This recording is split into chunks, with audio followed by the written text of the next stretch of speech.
I want to know a little bit about love, since this is a love podcast. Welcome to the Love Atlas. I'm your host, Sanana Sharma, and today I have Mayre Martinez.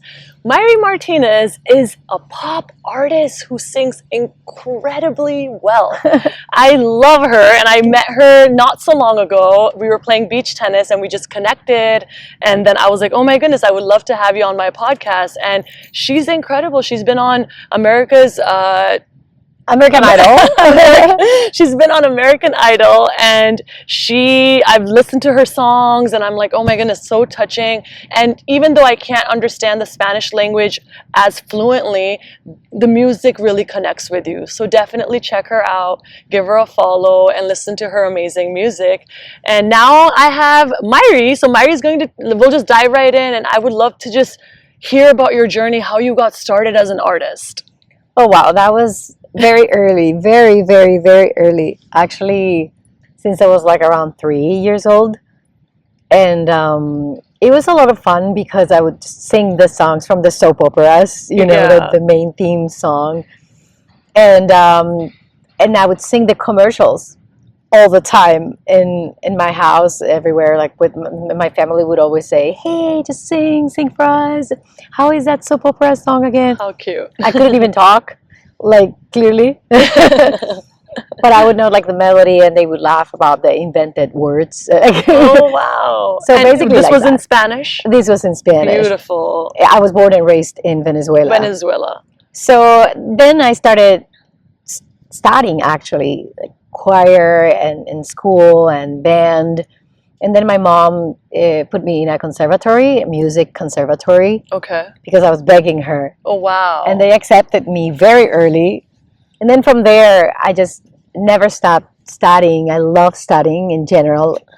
But that was my super passion. So I would do musicals in school, and I would put the music, or I would just all the time be in that environment.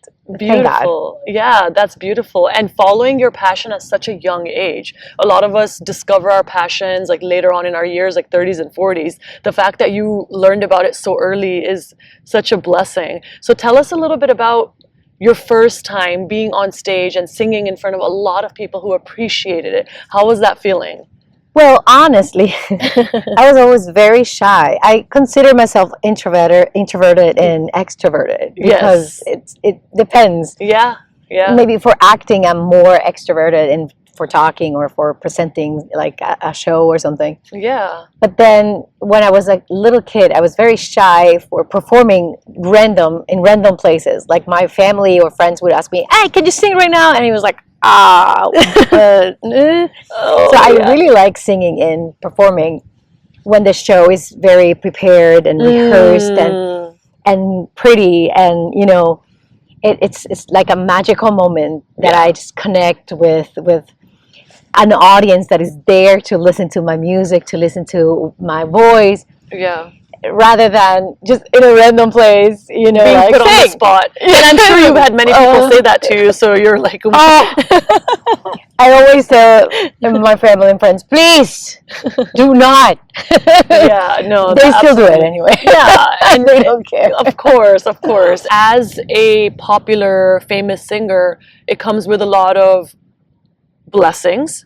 As you had shared with me, but then at the same time, I remember you telling me a little bit about when people approach you at times, they treat you a lot like as if you're an extra person, or you're a person who, oh my goodness, like Mayre, like you're this artist, and it's great to be treated in such a special way, but then sometimes is it too much for you?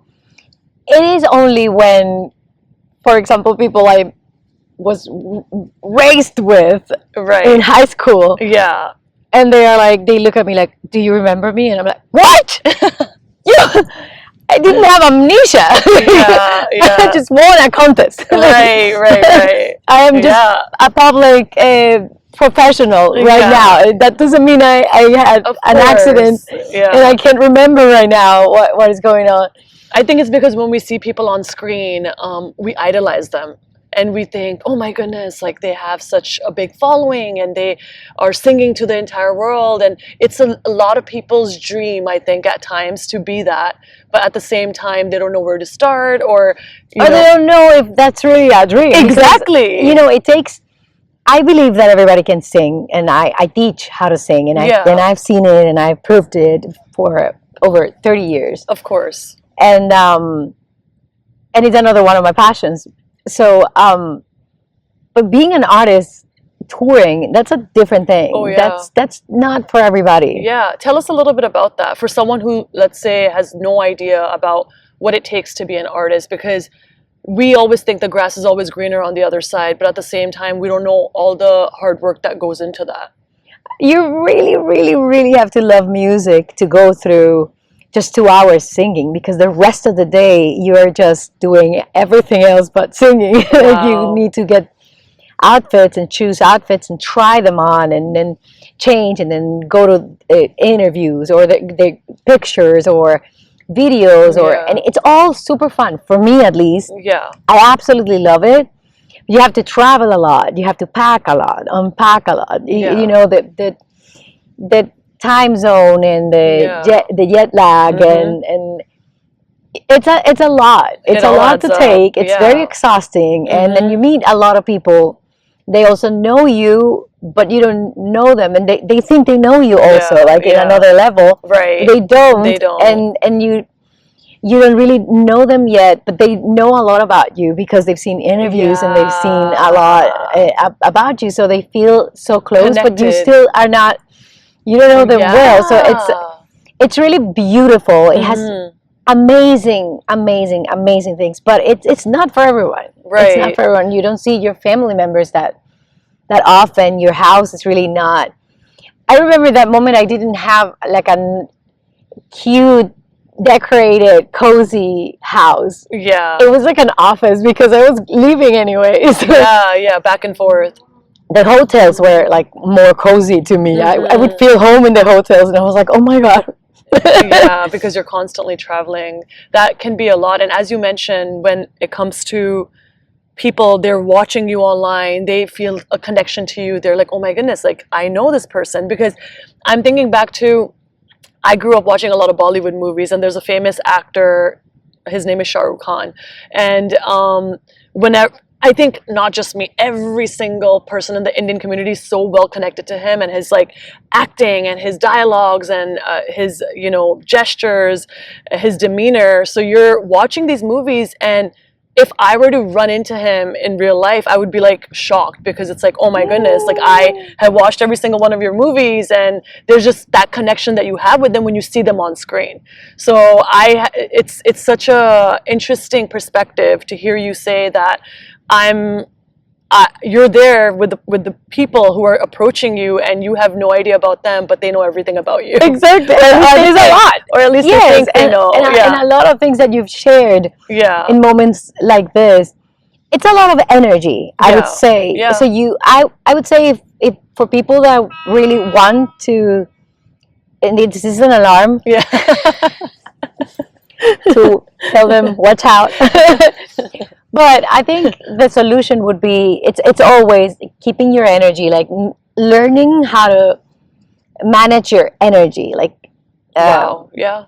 practices like in arts, martial arts, and like qigong and stuff like that, where you get to work on your energy and understand energy. It's fundamental, because otherwise you start feeling exhausted, burnout, and you blame it on the career. You blame it on your dream, and it's really not the dream. It's just like you're not managing the amount of energy that you have to put out. You have to learn how to receive it, how to block it when you can't give more. Right. You have to learn how to say no. And understand your time and your moment and your personality, your colors. And because a lot of times the industry people also want to tell you what they think you should express, and that's another situation that you have to overcome. You have to be strong enough. And I was older when I was known for my work. But I imagine a person that started very young, it has to be super, super tough. You really need some good guidance. Yeah, you said it in such a right manner, conserving our energy and, being able to be strong enough to say no is also one of the toughest things that a lot of people have a difficulty overcoming. Even until this day, I'm learning to say no sometimes because when I was younger, I would say yes to every little thing because I wanted to impress people, versus now it's like, no, I want to be around people who make me feel good about myself, because then you get more energy as well. Yeah, and finding who you are, it's not something that should take so long. I think in kindergarten, we should be always encouraged to follow who we are, to understand who we are, to look inside, and I agree. I wish that would be more focus on education, yes, with the social emotional aspect of it. And academics are great, and as a teacher I can talk about this for hours and hours. The reason why I got into this is because I realized that not only are kids lacking social emotional skills, but even as adults we're not taught that. So it's so important to focus on that, because you just have more good days when you're a happier person and you're able to accomplish every given task then, rather than where you don't know how to regulate your emotions. So I wanted to talk a little bit about relationships now. And I know that as years have progressed, you've learned so much about yourself, and you have, been in love and with everyone around you. So tell me a little bit about how have your relationships shaped you as a person at this given moment? Well, I guess I've had to learn how to be understanding how you're not really responsible for what other people feel or what they think of you, their version that exists in their mind, the version that exists in their minds doesn't matter. You. Yeah. So it's just like you have to remember that. In my case, that's what I've learned the most, because I always wanted everybody to be happy, to be, or more than happy, like to be comfortable, to be, expressing who they are. Like since I was a little kid. Yeah. And I was very, very, very empathetic and very, very compassionate. But there's a point where you have to understand that it's not your responsibility to do what other people think or feel or choose. And I think that's the most important, one of the most important factors that I've learned with relationships. Do you have a big advice that you've learned through your own experiences for someone who is in a relationship? I would say that cultivating your relationship with yourself and, being the love of your life, your best friend, your mother, your father. Wow. Because we tend to blame everybody, and it's just like, okay, whatever they are not giving you, just give it to yourself. Wow. Even a caress, even, a date, or even just taking care of what you eat, your rest, your movement, taking care of yourself as a mother to yourself, and as a father. Be there for yourself. Yeah. And what you were saying about emotions is understanding the message that emotion that is uncomfortable is bringing to you, but embrace it, and feeling it, because we are emotional beings. Yeah. So we have to feel the emotions. It's fun. Yeah. Every emotion. So if you want to cry, just cry and cry and cry all that you need to cry, and don't feel embarrassed or contain yourself. Maybe, like you said, regulate it in certain moments. Like maybe it's not the right moment. Exactly. But just feeling it and understanding it, and taking your time afterwards to take it out, and understand that it's always kind of bringing the same message, which is there's a limiting belief Yeah. Yeah. that is that emotion is letting you know, hey, no, you're not, you're limiting yourself. Yeah. Hey, Yeah. Yeah. you are unlimited. Right. You are eternal. That's you so have true. the power to choose Yeah. your reality and how you respond to everything. So Yeah. I think That's beautiful. Very true. So I wanted to talk a little bit about overcoming challenges, and I'm sure you've had many challenges, coming across so many different people, coming across so many different projects, and learning about yourself through them. So how did you overcome one of the biggest challenges in your life, and if you would like to share? I think, again, always finding the answers inside of me. Like, I've gone through so many moments where I was feeling like blaming, Yeah. which is also very much of the collective consciousness. Always like, whatever, he shouldn't have done this, Yeah. or she, oh my gosh, she's acting like this and I don't like it. And those type of things that we all do it. I've tend done it. to go there. And Yeah. it's like just grabbing myself, and it's like reminding me constantly, no, baby. Yeah. Yeah. What is going on inside of you? What are yeah. your beliefs about this? Absolutely. And reminding myself that everything is a projection. Everything and everybody, Yeah. everything that is happening, it's a projection of what's going on inside of me. Wow. And it's a super difficult concept to understand Because it's so easy to blame. because it's so easy, and not everybody has been exposed to this information, or they surround themselves with people who don't remember that information, because I think we all have it inside of us. Yeah. I believe we all have it in a chip inside of us, Yeah. and our spirit knows, Right. our souls know, but we forget it. I mean, we are influenced, and I think that's life. We forget it and we remember. Yeah, no, absolutely. That's such a good point that you made, because I think the first instinct when we come across a difficult situation is to blame.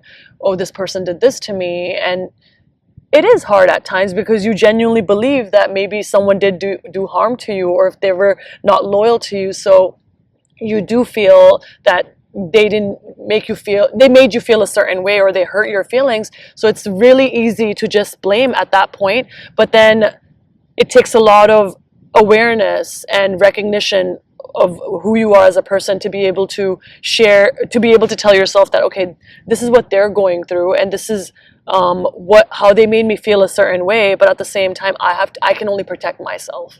And also the fine line between taking responsibility and looking inside, and maybe even writing down, to slow the thought process and understanding, what are those limiting beliefs? Because I am unlimited, and I live in an unlimited universe, like unlimited possibilities to choose from, and we have the freedom to do it. We do. And it's like our little magic wand, but the way of like really consciously creating, because we're constantly creating.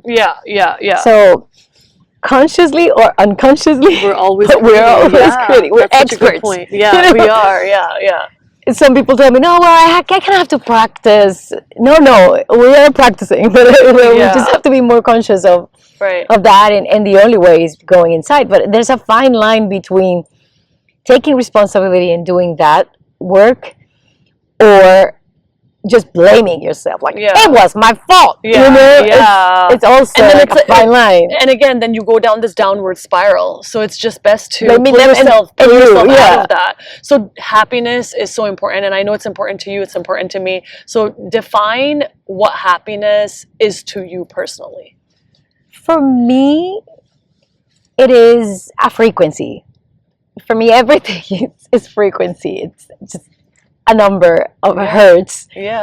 And it's just like that melody, that the longer you keep, and the longer you keep it, more opportunities and infinite opportunities to keep experiencing that come your way.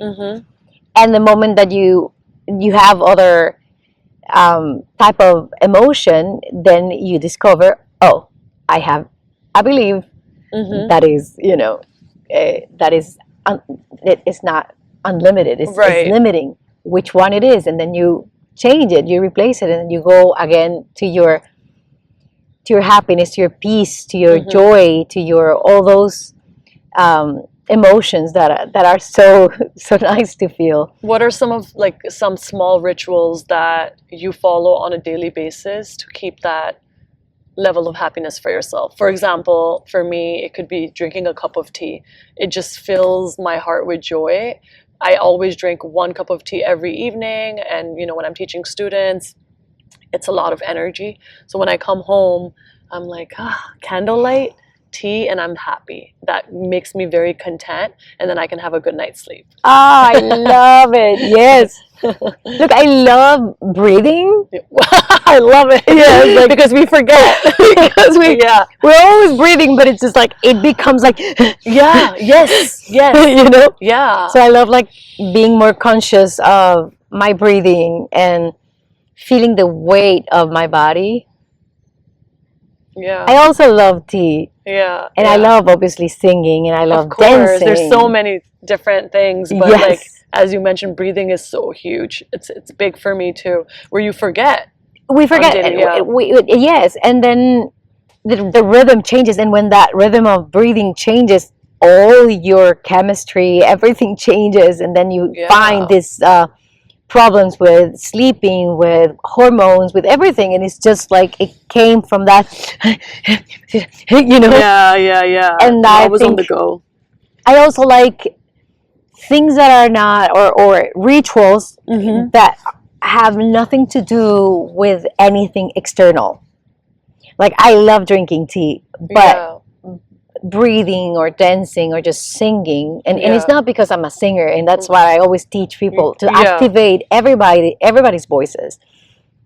Everybody has to remember that they've been living out of their voices since they were born. And there's so many people out there who haven't even tried because of fear. It's true. Yeah, their belief system. Somebody told them a comment, and they took it like. Probably the person didn't have the intention to say anything negative. But, no, absolutely. If someone had mentioned negative comments to you as a little kid, obviously as a little kid, you're going to internalize that, and you might live your life living that way. Like if someone says you're not a good singer, let's say the first time you sing, then you're like, oh, I'm not a good singer. Whereas you have the best voice ever, and you can actually sing your heart out. And some people think that it's also singing a song, like a huge song, or it's not that. It's just making a sound, and that vibration, every vibration. You buy a massager, and then you feel that vibration. It's just like it relaxes you so much. So it's the same, but we have it here. We have a vibrator here. That's true. That's very true. Yeah. So it's so powerful, and then we forget that. So I try to do those things that are not related. Some people tell me, drink a glass of wine, girl. Yeah. And I'm like, yes, I can, but I love doing rituals that depend only on me. Yeah. And not getting something somewhere, because when I can't find it, it's just like, oh! So if I have it here, then you're set. Then I'm set. Yeah. I want to know a little bit about love, since this is a love podcast. I love talking about these topics because I think it's great to spread awareness. And what do you think is important for someone who is trying to find the love of their life? What should they find or seek in a partner? And for everyone it's different, but on a spiritual level that you think will be helpful for everyone. I would say that first, being the love of your life, your loving best partner.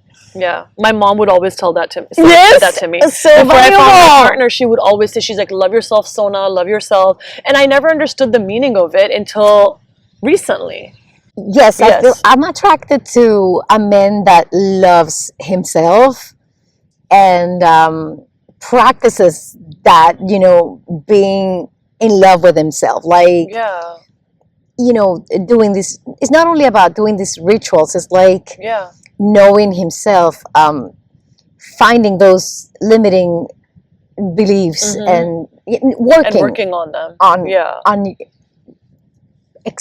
this expansion of consciousness. For me, that's so incredibly attractive. Yeah.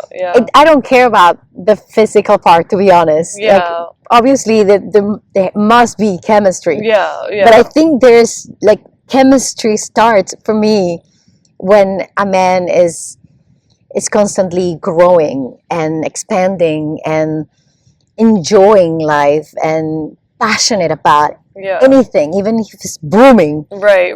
Gardening. Very true. He's passionate about doing that and this is enjoying recent. it. And this is recent, you're saying. So in the past, when you were younger, you didn't know this. I didn't. I mean, in the past, I was just attracted to the values of the person, like if he's loyal or if he's respectful, if he's, good to basically you. that. Yeah. Respectful to me and to others. Right. That was super Big important thing. and still is. Yeah, of course. But never consider like respectful to himself as well, and Such a good point. yes, like Yeah. sometimes you can be respectful to everybody else, but not to your own boundaries, to your own views or to your own colors, that you're here to express. So, and then obviously the physical part, not the physical features, but the attraction, the chemistry. Yeah. And that was it. That it was mutual, of course, like that it was very high, like for both of us, like we would be both very involved with the relationship, committed to the relationship as well. That was it. But now I just feel like it is for me super important that the person is constantly growing and that we have compatibility in terms of like like we flow with kind of like the same things, but not necessarily like we both like this X and X. No, it's just like we both enjoy, let's say, outdoors. Yeah, and then you like hiking. I like the beach. Yeah, but we flow. Yeah, where we do things together. When we do things together, it's just fun for both of us. Like we're involved, we're present, we are seduced by a new activity. Yeah, seduced by life, by enjoying new things. Exactly.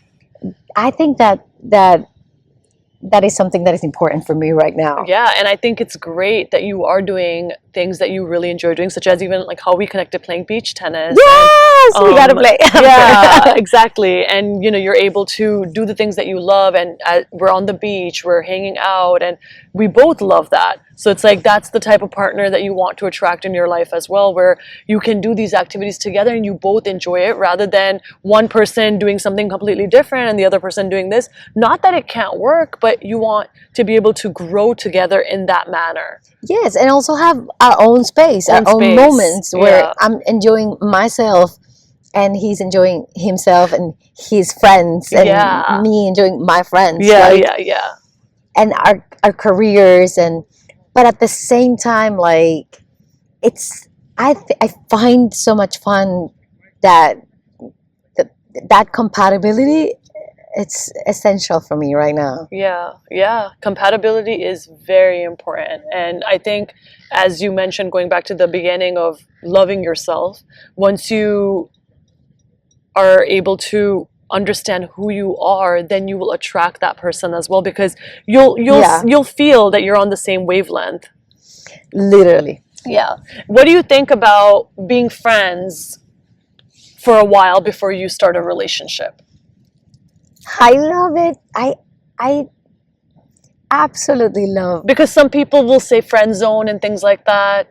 No, I love the friend zone moment and like that seduction and that and like that mystery and that, like I don't like rushing relationships, and I wouldn't say that it doesn't work. Yeah. I mean, for everybody, It's so going to be different. different. Yeah. And for every relationship, it's going to be different. Absolutely. Like, I've rushed Yeah. relationships, and they have been amazing. Yeah, yeah. I loved all my relationships, and I'm friends with my exes. Yeah, yeah. Because I respected them and they respected me, and I never liked to suffer in relationships. My mom, like you said, my mom, she put a chip on me. Like, I didn't like the bad guys. Right. I didn't like that. Yeah. So you always knew that you wanted to be, as you mentioned, respected and valued. Yeah.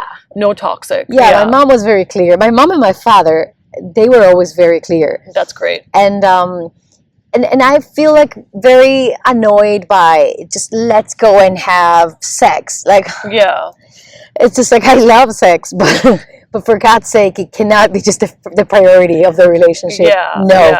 But it's very important for me. It's just like, not like, let's go, let's do this. I've done it before, and it has worked, and it has been beautiful. But I mean, it's really not like, for me, something that like so quick. It kind of has to have. It kind of has to be like marinated. Right. Immerse yourself into it slowly and get to know the person, to develop that connection with them as well. Because it takes time to get to know someone. Like, I remember my cousin would always tell me, she's like, well, you know, before I started this relationship, she would say, observe him, understand him. You know, she's like, sometimes we get so caught up with just talking. And hormones. Yeah, and hormones, exactly. So it's important to pause, reflect, and understand. And then she would say, you'll find your answer then. So that, talking a little bit about that, like finding your answer, for everyone it's so unique because we have our own belief system. But how do you know if the person is the one? And do you even believe in the one? That's a great question. And by the way, I loved what you just said. It's so powerful to listen. Yeah. Especially me, I talk so much. Me too. I love talking. But I love listening too. And also, that's something I've been learning. Like, to be able to balance both. Because sometimes I listen so much, and sometimes I talk so much, and it's just like, I like balancing that. I don't really believe in the one. Okay. No, I believe in, or that something has to be like forever. Right. Okay. Like, it would be amazing, but for me, it's just until it works, and I am committed to make it work. I think that's a very healthy state of mind, because I was talking to one of my girlfriends about this the other day. Movies teach us eternity, forever. And that's what we are used to. So unlearning that and knowing that, hey, today went well and tomorrow will go well as well. Let's just focus on the present moment and step by step. Yes. And one of my friends was like, that's what my husband and I are focusing on, because she's mentioned before they were getting married, she had a lot of anxiety, and she would think, like, oh my God, does it have to be forever? Is it forever? Because her parents have been married for a very long time as well, and that's her upbringing. But she realized after, having a conversation with her husband, that let's do check-ins on a weekly basis. Beautiful. Short term, and just ask each other, like, how are you feeling? Is everything good? And then we move on to the next week and the week after, and not get so attached. Yeah, I love that. It's making it work. Yeah. You're committed to make it work. Exactly. And every time I meet somebody or I start a relationship, any type of relationship, I like to find, what can I give? Wow. Instead of like, what can I take? Get? Yeah. Because I already gave myself and give constantly myself what I want. Like, even if it's, I want a romantic date, I swear to you, I give myself my romantic date. Yeah. Wow. And give me something, but it's not only physical. It's also, it's also like the words of affirmation. That's my love language. Same. And I give it to myself all the time. Words of affirmation and all the love language descriptions, I give them all to myself. Acts of service, everything. I do everything for myself first. So I love starting a relationship of any kind, knowing I can give this to this person, like I can add this color of myself to this palette of colors of this person, and for me that's very magical. What is the value that I can give to this relationship and to him? And then I wanted to talk a little bit about obviously fame and friendships and relationships, right? So when you meet people and you've come across so many different people, are you able to differentiate between a true person and not? It's a good question. I would say immediately. Oh wow! Woohoo! I made it! Immediately. But sometimes, but sometimes I have in the past made mistakes. I misjudged. Not, to be honest, no. And I think that's an extra power that we all have, but it's it was developed when I was very young. I don't know why. Like I came with that. Yeah. Because I would know immediately. It was just like, wow. Very. I'm the same way. No, I would just feel it, and then I would just like understand immediately where it came from. But then I would just like accept it. But I think what I've learned recently is that one thing is accept and understand, and another thing is just like still remain there in that toxic environment. That it's toxic for you. It's not toxic because it is toxic, but it's toxic for you, for your colors, for you, for what you need. I like surrounding myself of people that reminds me my power, the power that we all have, the power to choose freely. What is it that you want to create? Because we're here to create, from infinite possibilities and wonders. That's what I feel. That's what I believe. So I want to surround myself from people like that. So before, I would just be in that environment and remain like I wouldn't do what they were doing, but I would still be there. And then it's super hard because you start probably going down, and then it's super hard. It's a lot of energy. It's a lot of energy. And I think it takes a good-hearted person to sometimes remain in certain situations because you doubt yourself, or you feel like, things will change, but it only hurts yourself, and you have to be able to surround yourself with people who are empowering.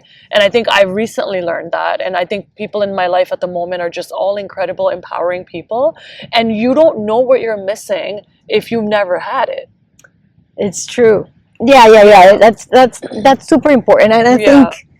No, for me, understanding that one thing is inspiring. As a teacher, you're a teacher, I'm a teacher, so we tend to want to teach everybody what it's working for us. For sure. And I'm like, Mayre, stop. Did she ask you?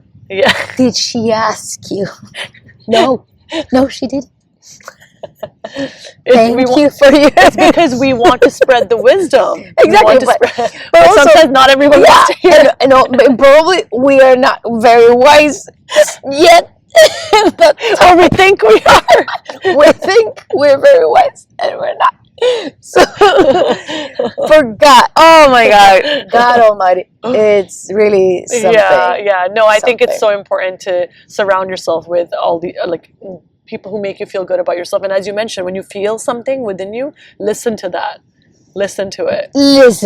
Yes.